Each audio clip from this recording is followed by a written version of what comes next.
అజారుద్దీన్ మంత్రి పదవికి count down. Revanth ముందున్న మార్గాలేంటి? తెలంగాణ రాజకీయాల్లో ఇప్పుడు అందరి దృష్టి మంత్రి మహమ్మద్ అజారుద్దీన్ పదవిపైనే ఉంది.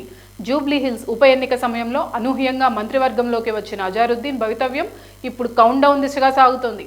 అటు సుప్రీంకోర్టు తీర్పు, ఇటు చట్టసభ సభ్యత్వం, ఈ రెండింటి మధ్య ఆయన మంత్రి పదవిపై అనేక సందేహాలు నెలకొన్నాయి. రాజ్యాంగ నిబంధనల ప్రకారం ఎమ్మెల్యే లేదా ఎమ్మెల్సీ కాకుండా మంత్రి పదవి చేపట్టిన వ్యక్తి పదవి స్వీకరించిన 6 నెలలలోపు ఏదో ఒక చట్టసభకు ఎన్నిక కావాలి.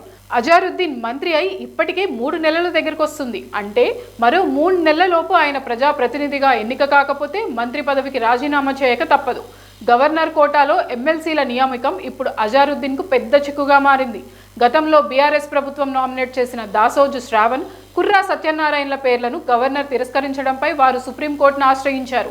ఈ వివాదం కొనసాగుతుండగానే రేవంత్ ప్రభుత్వం కోదండరాం, అజారుద్దీన్ పేర్లను గవర్నర్ కోటాకు సిఫారసు చేసింది. ప్రస్తుతం ఈ కేసు సుప్రీంకోర్టులో పెండింగ్లో ఉంది.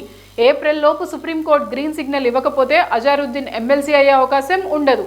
రాష్ట్రంలో వచ్చే ఏడాది నవంబర్ వరకు కొత్తగా ఎమ్మెల్సీ సీట్లు ఖాళీ అయ్యే పరిస్థితి లేదు. కేవలం గవర్నర్ కోటా మాత్రమే ఆయనకు ఉన్న ఏకైక మార్గం.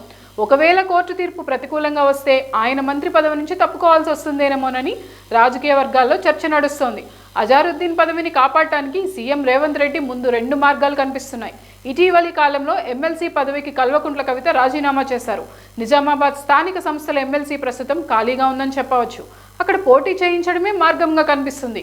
ఖైరతాబాద్ ఎమ్మెల్యే దానం నాగేందర్ తన పదవికి రాజీనామా చేసి అక్కడ వచ్చే ఉప ఎన్నికల్లో అజారుద్దీన్ని బరిలోకి దించే అవకాశం ఉందనే టాక్ వినిపిస్తుంది.